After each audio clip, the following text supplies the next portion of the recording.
असद अब्बास की मौत के बारे में सुनकर और उनकी जिंदगी के बारे में पढ़ा जब, तो मुझे जॉन एलिया की बात याद आ गई कि आपने कहा था कि हम खूबसूरत तरीन, ज़हीन तरीन, अमीर तरीन और हर हवाले से बेहतरीन होने के बावजूद बलाखिर मर जाएंगे। ये हयात बहुत मुख्तसर सी है, लेकिन इस स्टोरी को पढ़ने के बाद मैंने इस पे वीडियो इसलिए बनाना जरूरी समझा कि मैं अपने मुआशरे की बेहिसी के बारे में भी बता सकूं और लोगों को अल्लाह का पैगाम भी सुना सकूं। बेहिसी ये है कि एक वो शख्स जिसे सितारे इम्तियाज से नवाजा गया, लक्स अवार्ड जिसने जीता, जिसने कोक स्टूडियो सीजन 6 में कदी आमिल सामल यार वे गाना गाया, गो के हम अगर उसे नहीं सुनते ना सुने, हर बंदे का अपना ज़ौक है, लेकिन वो दुनिया जो उसे सुनती थी, जिसने उसे इतनी इज्जत से नवाजा, 10 मिलियन का इनाम दिया गया, मर्सिडीज जीती, लेकिन फिर वो एक बीमारी, एक आर्जे में मुब्तला हुआ। तो वो तमाम लोग जिन्होंने शोहरतों की बुलंदियों पे जब था वो, तो उसके साथ काम किया, उसे दाद दी, उसे सराहा, उसे चैनल्स पे बुलाया गया, लेकिन जब उसके बुरे दिन शुरू हुए तो तमाम अपनों ने उसका साथ छोड़ दिया। वो कस्मा पुरसी की जिंदगी गुजारता रहा, किडनी फेलियर में मुब्तला रहा और लोगों से गुजारिश करता रहा कि खुदा के लिए मेरी मदद कीजिए। मुझे यहाँ के डॉक्टर्स ने जवाब दे दिया है, दोनों किडनी फेल हो चुकी हैं, अमेरिका ट्रांसप्लांट के लिए भेजा जाए। गलिबन 10 करोड़ का खर्चा बता रहा था वो, लेकिन मैं ये सोच रहा था कि हमारे यहाँ इतने मुखय्यर हजरात मौजूद हैं जो 10-10 करोड़ के आला और उम्दा नस्ल के घोड़े पालते हैं।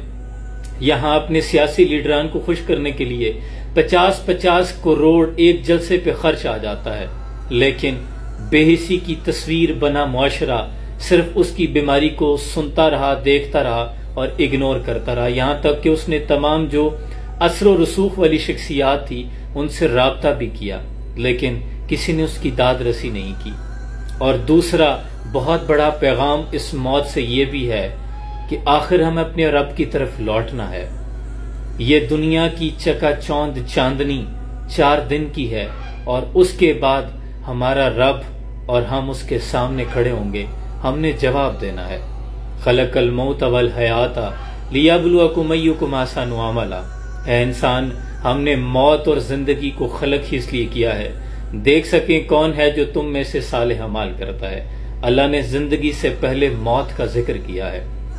ये हमारी तरह का लड़का था, 16 साल की उम्र में इज्जतों की, शोहरतों की बुलंदियों पे पहुंच गया। कितना कुछ जो हम लोग ख्वाब समझते हैं, बहुत से लोग, वो अल्लाह ने उसे अता कर दिया था। लेकिन फिर वक्त ने कैसी चाल चली कि वो सारा कुछ जो उसने जीता था, वो लक्स अवार्ड में मर्सिडीज, वो जो कैश रिवॉर्ड जीते थे, वो सब के सब उसकी बीमारी पे खर्च हो गए और आखिरकार वो अपने खालिक हकीकी से जा मिला। वासिफ अली वासिफ की बात याद आती है। आप कहते हैं ये लोग जो तुम्हारी खुशी बने हुए हैं, दरअसल तुम्हारा गम है। इन्हीं की वजह से तो हम गमों में मुब्तला होंगे आखिर में। इन्हीं को खुश करने के लिए तो हम अपनी जिंदगी में बगैर हलाल और हराम की तमीज किए बगैर कामयाबियों के पीछे एक रेस में भागते हुए घोड़े की तरह दौड़ते चले जा रहे हैं। हम इस बात को भूल जाते हैं कि मेरे मालिक ने मुझे खल्क क्यों किया था, मेरी दुनिया में आमद किस लिए थी। आमद बराए बंदगी, बेबंदगी, शर्मिंदगी। मैं दुनिया में किस लिए आया था और क्या कर रहा हूँ, और जिंदगी किस तरह अपनी नजरें बदलती है, आपकी आंखों के सामने है। एक ही लम्हे में हीरो अगले ही लम्हे जीरो कर देती है। असद अब्बास तो चला गया, लेकिन पीछे वालों के लिए बहुत बड़ी इबरत की एक दास्तान छोड़ गया है। शेख सादी रहमतुल्लाह अलैह एक जनाजा पढ़ के फारिग हुए तो जिसे दफनाया गया था उस कब्र पर खड़े थे कि एक नौजवान करीब खड़ा था। आपने उससे मुखातिब होकर पूछा, अगर ये उठ जाए तो तुम्हारे ख्याल में क्या करेगा? तो वो कहने लगा कि ये तो फौरन मस्जिद की तरफ जाएगा, सदका और खैरात करेगा, अपने रब से रुजू करेगा और तौबा और तायब हो जाएगा, अपनी जिंदगी अल्लाह के अहकामात के मुताबिक चलाएगा। तो शेख सादी रहमतुल्लाह अलैह ने फरमाया, बेटा अब इसके पास तो वक्त नहीं है, इसके पास तो मोहलत नहीं है, अलबत्ता तुम ये काम जरूर कर लेना। अब वो सिर्फ बेहिसी की तस्वीर, एक खाक की ढेरी है और एक सवालिया निशान हमारी जात पर भी है।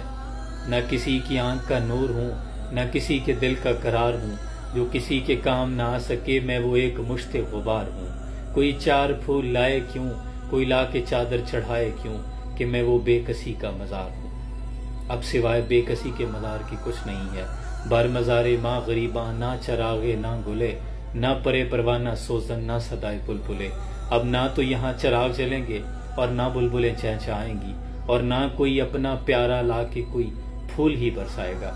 ऐसा नहीं होगा। ये दुनिया बहुत आरजी है। खुदा के लिए अपने रब से रुजू करें, वो जो कहता है कि ऐ मेरे बंदे, तुझे मेरी तरफ आने से किस बात ने गाफिल कर दिया है? कौन सी चीज है जिसने तुझे धोखे में डाल रखा है? और कुरान में वो कहता है अलम यानी लिल्लज़ीना आमनू अन तख्शा कुलूबुहुम लिज़िक्रिल्लाह। क्या ईमान वालों के लिए अब भी वो घड़ी नहीं आन पहुंची कि उनका दिल अल्लाह की याद में झुक जाए? हमारे लिए ये इबरत का मुकाम है कि इस वाक्य से हम सबक सीखें। अपना बहुत सा ख्याल रखिए। सलाम पहुंचे।